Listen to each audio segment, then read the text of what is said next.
Right, well, further to the last recording, I've got the Sony TR400 open again. Here are the alignment pins that need a screwdriver. Don't want to touch them though.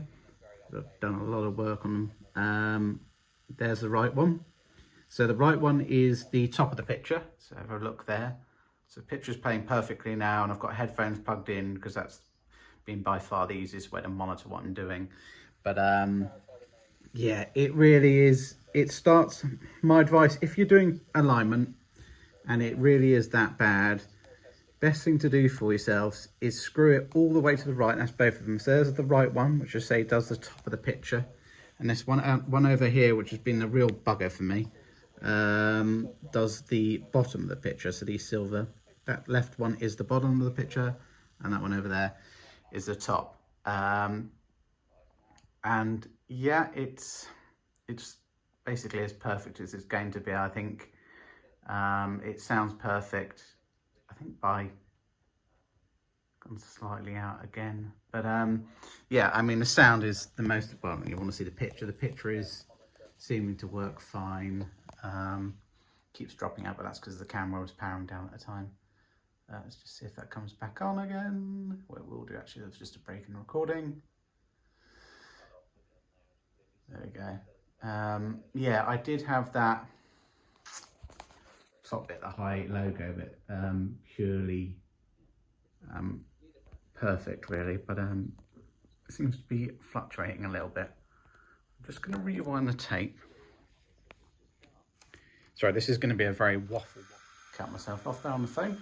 This is going to be, sorry, a waffle video because this is a very technical thing to do.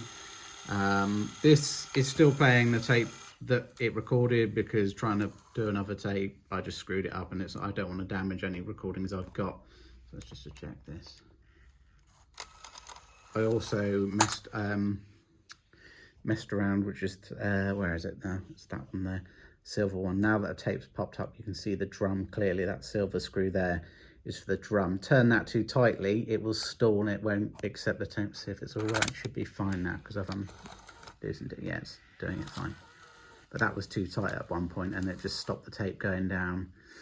Let's just press play again.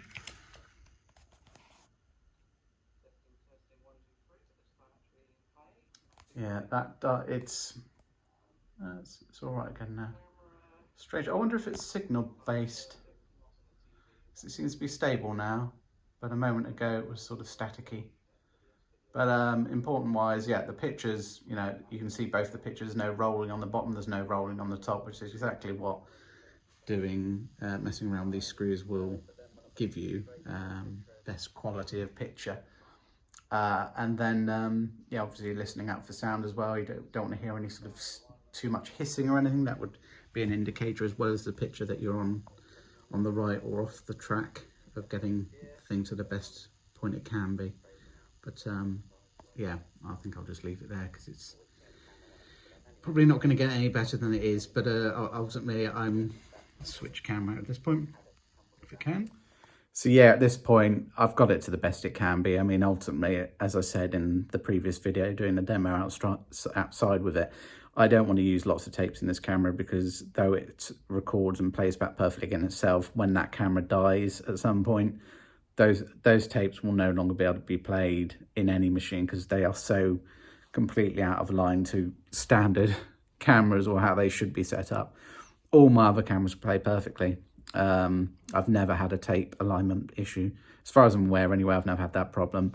I know sort of what to look out for these days, because I watch a lot of videos by, is it 12 volt?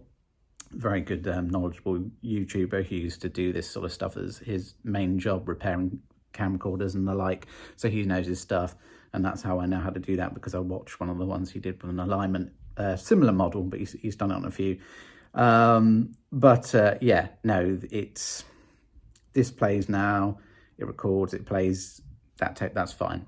So I'm not going to do any more recordings on it, because, you know, apart from getting some stuff to stick on YouTube, if I put, you know, family, if I did a birthday, you know what I'm saying, if I did a birthday party or something important, Christmas, you know, one Christmas one year, it's, and then that camera breaks, I've got no way of ever retrieving that. video unless I've severely try and do alignment on another camera. I'm not going to do that, especially not on a digital 8, which are even harder to do any sort of alignment on because it's digital. Picture analog, you're getting feedback all the time. Digital doesn't work like that.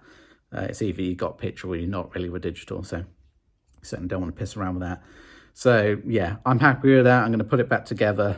But I just wanted to show you what I was doing and explain a little bit more if you're having problems with the alignment things, as I say.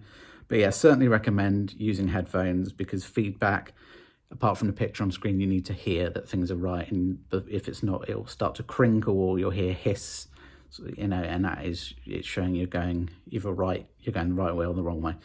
And if you do it very quickly, you'll know because it'll spit out the tape, or stall and spit out the tape. And on that note as well, as I was saying, if you've got a camera and you really don't know where you are, best thing you can do, and it's worked on this unit certainly, turn them both all the way until they're tightest and then just turn it to the left once, full circle to where the point is. Let's just go back to the screw a second.